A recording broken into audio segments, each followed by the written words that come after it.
Hello, friends. I'm Andrea Morris, and welcome to Spill the Wine, a podcast that is about demystifying wine and making it fun. Because so many people think so many bad things about wine. Like you have to be expensive. Wine has to be expensive in order to enjoy it. You have to know so much about wine in order for it to be fun, but that is not absolutely true. So we are here today at Kacaba, which I fully disclosure, my listener friends, I am a wine club member here. This is one of my favorite wineries. But I want you, my listening audience, to understand how great this winery is and how much fun their wines can be for you and for your life. So we're here with Charles. Hello, Andrea. How are you today? I'm great. How are you? Very good, thank you. And Charles is like in charge of the wine club here, and also a man who knows wine very well, who has recommended several other wineries in the area for me to check out. Well, thank you. So I'm very, very happy to have this conversation with you today. Happy to be here as well. Thank you. So, Charles, how long have you worked at Kacaba? Just over a year now. Really? Mm-hmm. I thought you were here for like 45 years or something. Oh, no. I have been enjoying Kacaba wines for 20 years. I've been a member for a few, but I've only been here for about a year now. Really? Mm-hmm. And so tell me how Kacaba got started. What's the history of the winery? Well, back in the early 90s, this whole area was slated for residential subdivision, and it is prime bench winelands. Michael Kacaba, a lawyer from Toronto, recognized the potential for a winery on these lands and rescued them from residential development. He purchased the winery in the mid-90s, planted the first vines in the late 90s, and we have been producing small batch boutique premium wines since 1999. That's incredible. I never knew that it was going to be residential land, mm-hmm. which now, knowing the quality of the wines that are produced here, seems like that would have been a real shame. It would have been a real shame for this to be paved over and cemented. Did he have that idea when he bought it, that this would be great for wine? Absolutely. Yeah? Mm-hmm. Yeah. Now, what is the most popular wine that Kacaba has? We really specialize in big, bold reds. The most popular would have to be Syrah. We were the first major producer of Syrah in all of Canada. Every year we produce Syrah from three different blocks in our vineyard, the Silver Bridge, the Proprietor's block, and the Terrace Vineyard. Most of our Syrahs are multiple national and provincial award winners. We also, in the better years, produce a reserve quality Syrah. And our 2020 reserve won silver at the Decanter World Wine Awards. Wow. Does winning those medals translate into more sales for that wine? I would say that it definitely brings a lot more attention to the wine. And the ones that win awards are usually the most popular with the public, yes. So like that medal really makes a difference. Some people piques an interest. Some people are hunting for the medals, but the reality is the wines that are winning the medals are the ones that are really appealing to a broader general palate. So people like them, and they are medal winners because of how good they are. Interesting, because I wonder about that. Mm-hmm. So yay! So we're going to taste some wines here at Kacaba today. Yes, we are. Like I haven't before. But, listener, you need to experience this as well. So what are we going to start with today, Charles? We're going to start off with our 2023 Effervescence Sparkling. And the Effervescence Sparkling, we can't use the word champagne, but it is a champagne-style wine. It is done in the Charmat method, which is secondary fermentation in the specialized high-pressure fermentation tanks. This 2023 Effervescence is predominantly Chardonnay with a Pinot Noir.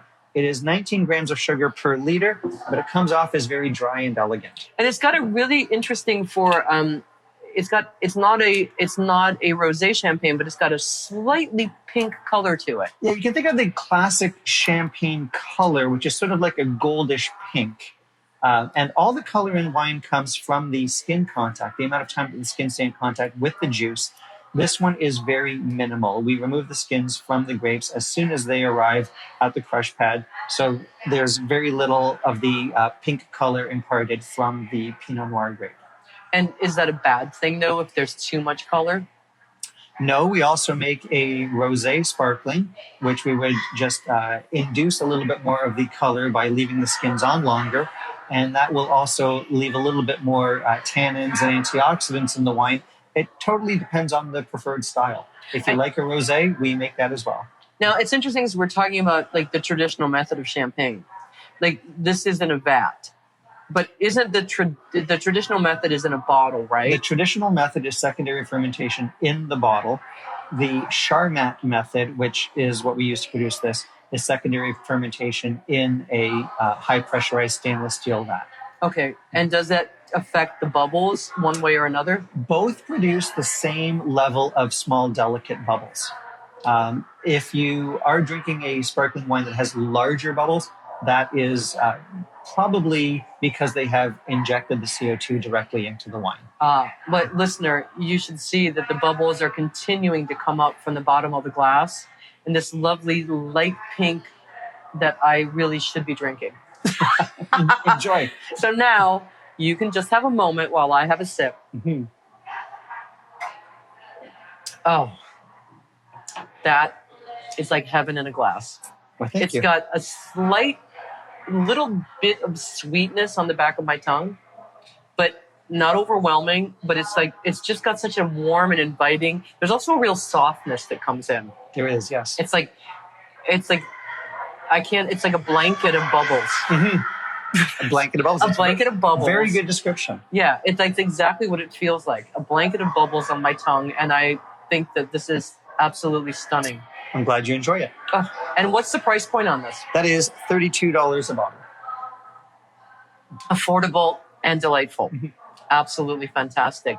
Do you find that people tend to like the effervescence over the pink or the rosé? Or it really depends.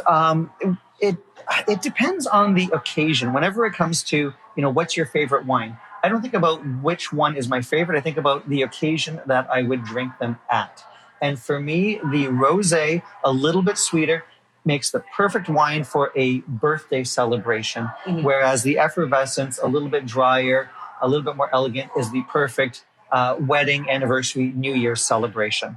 I think it's perfect for watching the Oscars. Oh, for sure. For watching the Emmys. For winning the Oscars. Oh, yes. Or winning a podcast award or something like exactly. that. Hint, hint, listeners.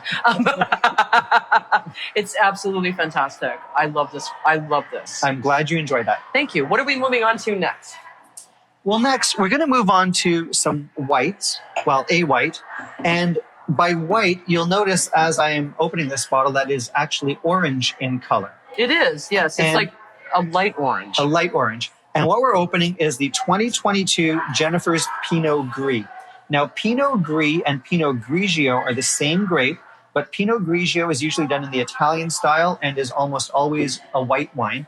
Pinot Gris, done in the French style, is often copper colored. And I mentioned earlier about the skin color coming from the wine color coming from the skin. With the Pinot Gris, it is a white wine grape that we leave the skins on for 10 days. So it extracts the color, the tannins, the antioxidants that you wouldn't typically expect in a white wine. So you talked about the Italian style and the French style. What's the difference? Well, the Italian style, predominantly, they remove the skins before any fermentation. So then it's super white? It comes out super white. Okay. Whereas the French like to leave the skins on, and it comes out with a little bit of orange color to it. So they're just like rebels, those French. They can be, yes. Yes.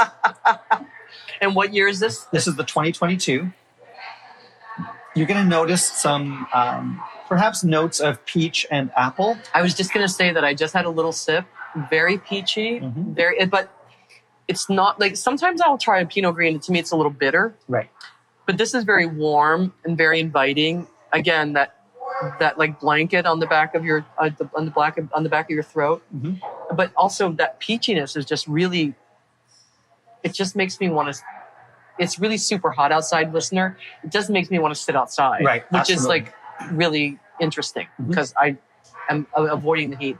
This is absolutely spectacular. The color is beautiful. It's like a really light peach and just really warm and like cool and inviting. Right. Yeah. A little crisper and a little bit more bite than you might expect from a typical white wine. And sometimes a Pinot Gris, I think, can be like a little citrusy. Mm-hmm. But Absolutely. This is not citrusy at all. It's very it's very peachy and very lovely. Absolutely. Very, very nice. Very different from any Pinot Gris I've ever had, actually. Which is nice. You don't see, this is the thing, listener. Our wines are not always what you expect them to be. So lower your expectations or raise your expectations. Raise them now because we're going to have some incredible reds. We're moving on to some reds. And when it comes to expectations, my favorite red wine is the Cab Sauvignon. I like big, bold, a wine that really grabs you and stays with you. And a lot of the wine style really depends not just on the variety, but on the season that it is harvested and how that season turns out. So 2020 was our best growing season ever. We had some big, bold reds. 2021 was more of a recovery year. So you're not going to expect the same level of boldness and intensity from a 2021. Now, that's not to say that the wine isn't as good. It's just different. And the 2021 Cab Sauvignon, I'm going to pour it for you. You expect a big, bold red out of the Cab Sauv. This one, as I'm pouring it, it almost looks like a Pinot Noir or a Gamay Noir. It's very light. There's very little skin contact on this one, but the flavors just pop. With this one, I almost say it's dangerously easy to drink. It's one of those wines that doesn't have a lot of heft to it, but it has a lot of character. And, I'll let you try and comment on your own. But this one is just the great summer porch drinker. I can sit on the front porch and literally just finish this glass after glass. Listener, it's a really lovely red, but you can kind of see through it, which is you're saying it's like, when you say it's like that lighter red. Lighter than you would typically expect from a Cab Sauvignon. But still a beautiful nose, which it's like a little fruity, but not overly. It is a little fruity. With the Cab Sauvignon, you typically expect on a bigger, bolder Cab Sauv, you'd expect some dark cherry, dark chocolate. There is cherry. Maybe some leather or tobacco. This one's a little bit lighter. You're going to get maybe some red cherry, red currant, raspberry, maybe a little bit sweeter than you might expect from a typical Cab Sauvignon as well. I got the cherry, but it's interesting because people refer to tobacco and leather. I've never had that leather or tobacco. My palate has never had that leather or tobacco taste. And everyone has their own palate, their own senses, their own sensibilities. Some people can taste much more subtle taste than others can, and some people can smell much more subtle taste or bouquets than others can. And that's the great thing that I love about wine. If everybody had the same taste and the same palate, then you'd make one wine that would just appeal to everybody. Right. But with everybody's preferences and, when it comes to a bouquet or a palate, as well as anyone else that when you have a cold, things don't taste the same. Things don't smell the same. I really don't know what you are tasting or smelling when you are drinking a wine. It may not be the same thing that I'm drinking or tasting or smelling. Or it also could depend on what you had to eat before you did a tasting. Absolutely. Like I was saying early at another tasting that if you drink coffee before you go someplace or you have a mint, it completely affects the taste of the wine. Absolutely. But I haven't had that today. But it's like, I've still, in all my years of wine tasting, I've never tasted tobacco. But I did smell it on wine here. But I've never actually tasted it. Right. And I've never had that leather taste. But again, we all have different palates. Do you think that as we get older, that our palates change and also the nose changes? I think that as we get older, our palates definitely develop. When it comes to red wines, the palate of a younger drinker is going to go towards light and smooth and perhaps sweet, very easy drinking. An older individual will likely want something that is bigger, bolder, maybe more tannic, with perhaps those leather and tobacco notes to them. And I think a lot of it is just that you have, over the ages, developed a more bolder palate. But it is also possible that our taste buds are not as sensitive as we're older as they are when we're younger. So something that you might find offensive when you're younger, you might find enjoyable when you're older because your taste buds have developed and changed. Or sometimes maybe it's like, the more you talk about it, the second sip I've had of this, I'm like, maybe I can taste leather. Well, Maybe it's the power of suggestion. that is very true. It could be the more you say wine leather, that it's like, I taste it now. Right. But wine taste is very subjective and suggestive. Yes. If someone tells you you're going to taste eucalyptus, suddenly you're looking for eucalyptus, so you're more likely to find it. Which is why I like when people don't tell me what I should be tasting or what I should be smelling, because I want to figure out what it is myself and then go, yes, I got it right. Yeah. Or yes, this is exactly what that is. But, Absolutely. But it's funny because the more we were talking about leather, the more I actually tasted leather in that wine, which is an absolutely beautiful wine. Mm-hmm. It's just it's very easy drinking. It's not like that big ballsy Cab Sav, but it's absolutely perfect for this time of year. And for I just want to eat pasta and drink that. Oh, for sure. Yeah, absolutely. Someone please make me a pasta. But I will say, listener, that Kacaba is known for their reds. And when I live in this region and when people ask me where to go for reds, I always recommend this winery because your reds are spectacular. And you know as well as anyone else that we had a very good year in 2020. We had a Cab Sauv and a Cab Franc that were just outstanding. The Cab Franc won a gold medal at the Decanter World Wine Awards. The Cab Sauv won bronze at the Decanter World Wine Awards. But because they were such great medal winners and in such small supply, we have sold out of them. You have a couple bottles at home, I know. Yes. But not every year can be the absolute best. 2021, as I said, was a recovery year. So it's a matter of always aiming to do the best with what you can in any given year. And some wineries, you will try a wine and in the bad years, I don't know, it didn't quite hit. Here at Kacaba, I've never had a bad bottle of wine here. That's why I chose to work here. I've been here drinking here for 20-ish years, and I've had some that I prefer better than others, some that are definitely bolder than others, but I've never had a bad bottle here. Yeah, I agree.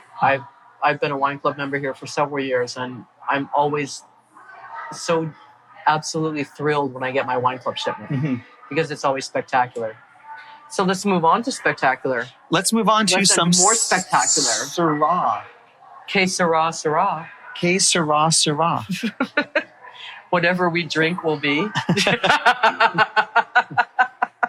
So I'm channeling my inner Doris Day here. I'm not sure if you've had this one before. I mentioned earlier that we have the 3 blocks of the Syrah, the Proprietors, the Silver Bridge, and the Terrace Vineyard. And we sell the 3 side by side to really highlight the terroir, how the landscape and the sunlight and the drainage impacts the expression of the wine. And our Proprietors block, up on a sunny south-facing hill up by Michael Kacaba's house, it gets really good sunlight, really good drainage, really good airflow. You get a light, easy, approachable Syrah that tends to open up as you are drinking it. Whereas the Terrace Vineyard is grown down in a valley, a little bit more shady, mineral rich. It tends to be a very tight and contemplative wine. And I know you've had the 2019 versions of the 3, but we're now pouring the 2020 Proprietors block. We don't really pour this one for the general public yet, but since you're here, we have this one listener, open. We're in for a treat today. I find it really interesting how much the terrain affects the taste of wine. It really does, so much so that if you were to come into Kacaba on any given day, we have 10 different Syrahs that I can sell you. And they're all grown within our 17 acres here. Different years, different treatments to them. But, you can't really say, oh, I love Sauvignon Blanc or I don't like Pinot Noir. Because until you've tried them all, you really don't know. If I can sell you 10 different Syrahs from 17 acres that all taste different, the next winery over, no matter what they're doing, their Syrahs are going to be different as well. And you really have to get out there. And in Niagara, it's great. We have so many wineries, but getting out there, trying the different wineries, getting the recommendations and suggestions of who's doing what in this given year, it really allows you to find and appreciate some very high quality, very good wines that you may not get if you're just heading out there on your own and guessing, or going to the LCBO and hoping for the best. Which is why podcasts like yours, I know that you've been around to a winery or two in Niagara, and I'm fairly certain that the wineries that you're selecting for your podcast are ones that you are already quite sure are making very good quality wines. Well, I don't want to disappoint my listeners, and I want them to know that if they make the trip to Niagara, or if they care enough to look online and to see if they can order your wines from wherever they are, that they're not going to be disappointed. Right. And also, we're breaking down barriers. Wine is fun. And you don't have to spend thousands of dollars or hundreds of dollars on a bottle of wine in order for it to be delightful. That is correct. Now, I always say, wine has a certain snob factor to it. Yes. And we try to take that out of winery. I'm sure most wineries do. I've been to a few that like to infuse the snob factor. There are some. But for the most part, when someone comes into Kacaba, especially someone who doesn't have a lot of experience with wine, I am trying to do everything I can to put them at ease. I'm not going to tell them, oh, this wine is better than the other one. I always say the best wine is the one that you like. Exactly. And if you like a $25 bottle over a $60 bottle, then that's the wine that's right for you. And I will ask them what they do or they don't like about it, but I'm not looking for them to be experts. I'm not looking for them to have any vocabulary. They can say, well, I don't like it because it feels too dry or it feels too bitter. And I'll try to help them understand what exactly it is about that wine that they may or may not enjoy, and try to direct them to a different wine or different winery that they might enjoy. Yeah. Because I think that for the most part, when you go to the smaller wineries in Niagara, they're looking to provide the customer with a great experience. And if that means that the wines at a certain winery don't hit your palate, most wineries are able to make recommendations to other wineries that might hit your palate better. And it's one of the wonderful things about the Niagara wine region is that all the wineries are so supportive of each other.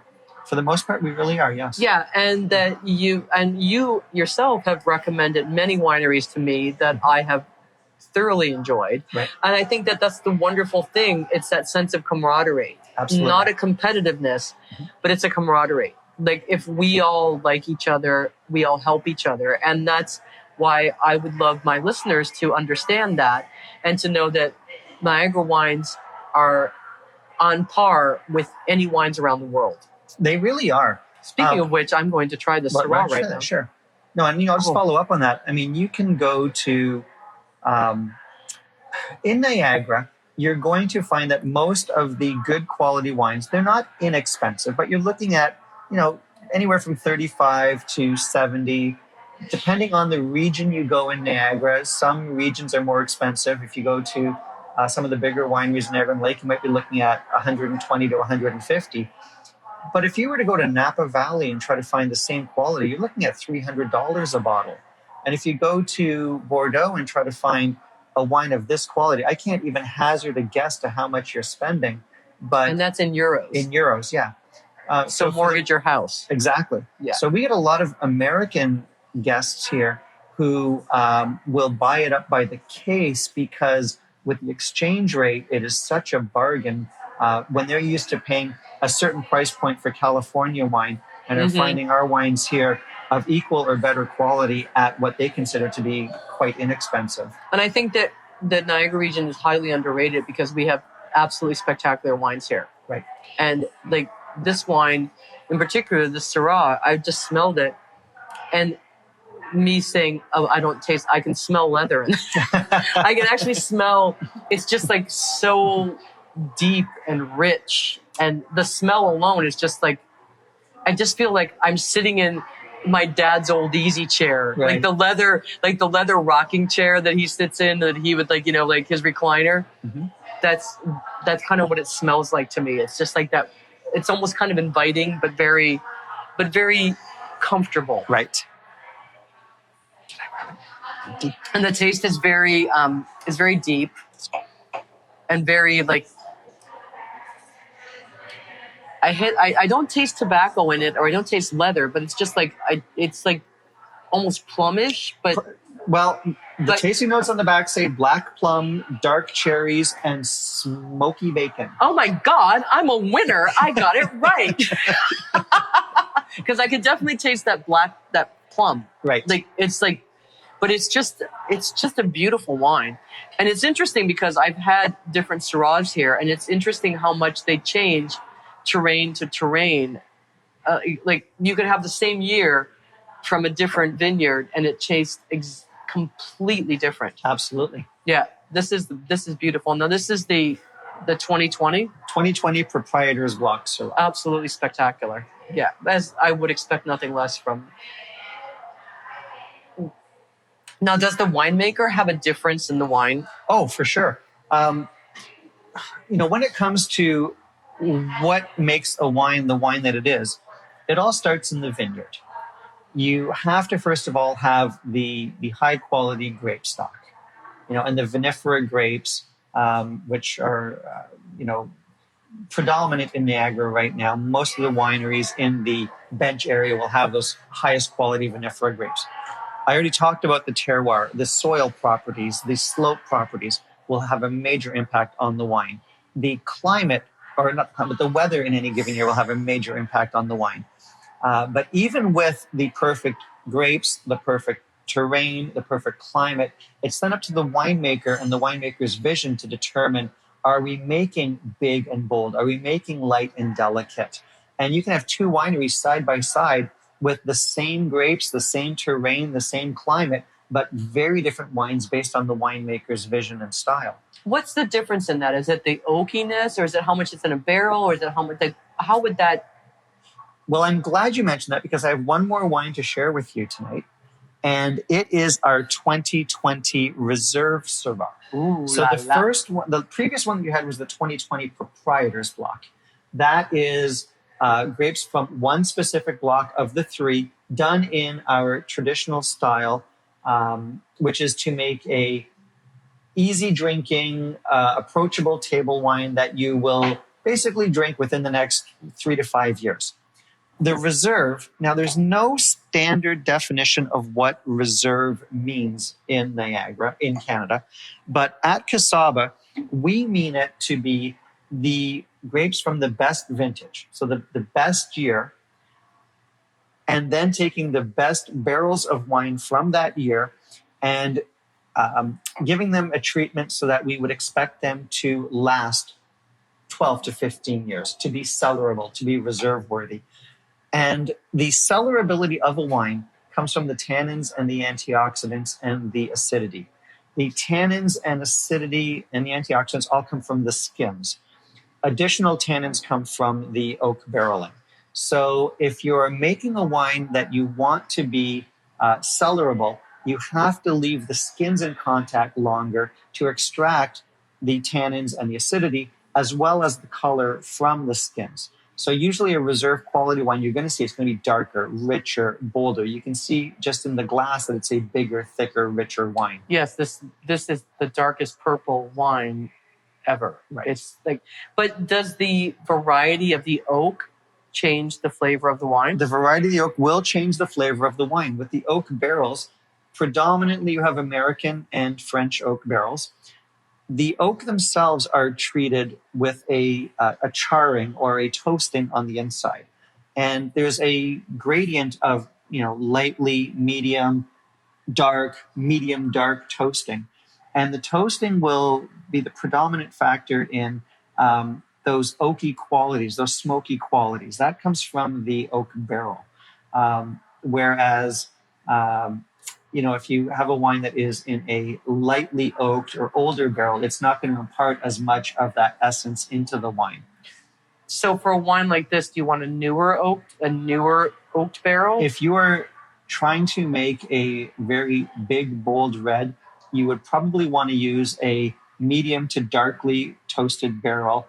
First year, that will give you the most impact in that wine from the oak.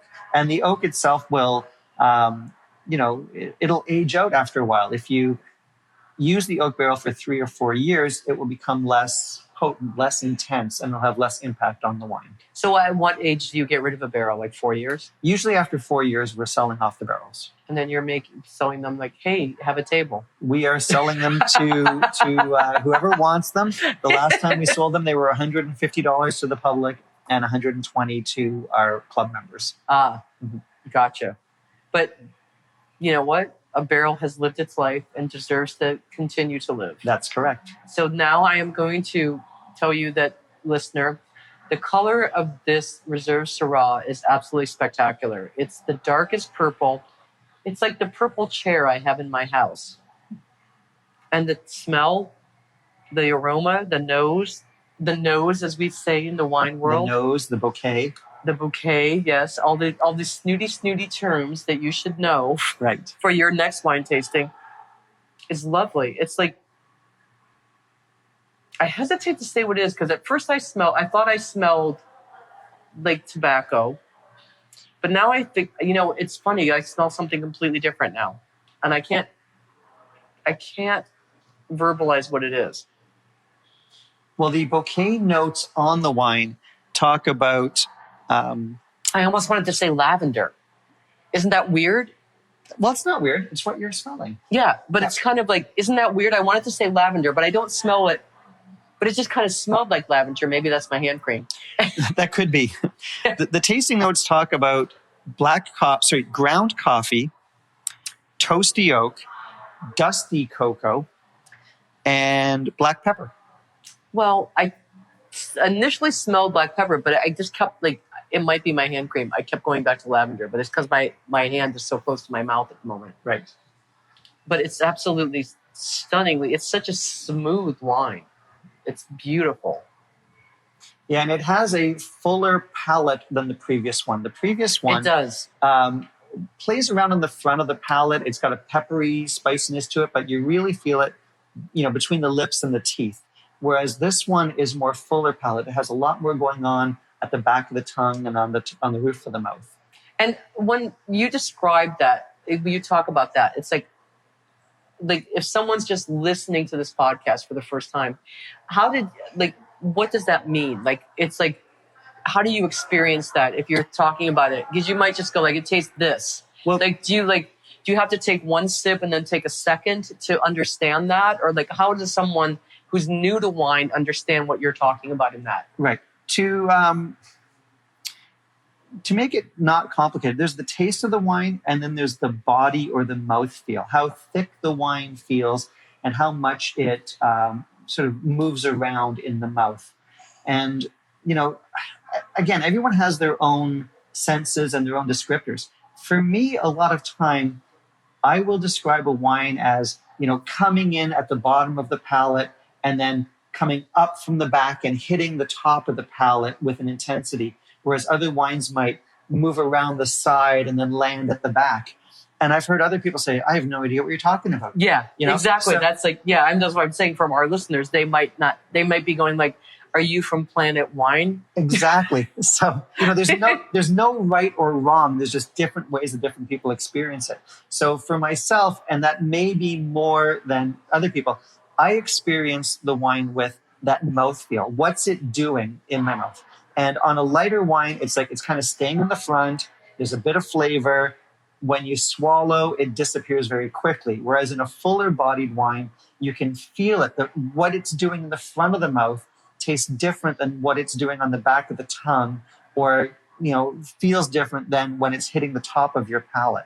So mouthfeel might not be something that is easy to describe, but you feel that there's more happening and more interesting characteristics to talk about. When I first started doing wine tastings, people explained to me you have to take the second sip. Yes. The first sip is your introduction, and the second sip is when the wine actually explains to you what it is. Right. The first sip, you're really preparing your palate for that wine.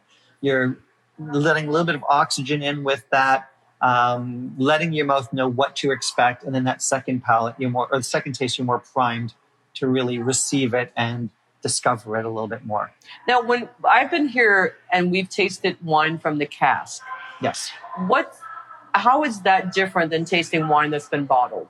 Well, the wine that you've tasted in the cask is wine that is not ready for bottling yet, which means it's really not finished. It's 6 months down the road, it will be a finished wine ready for bottling. So it will still have some development to do in the cask. It will still have some aging, some mellowing. It will probably receive a little bit more tannins, a little bit more of the oaky qualities. The oak allows a little bit of oxygen in, which will allow the flavors to start to blend together and smoothen out.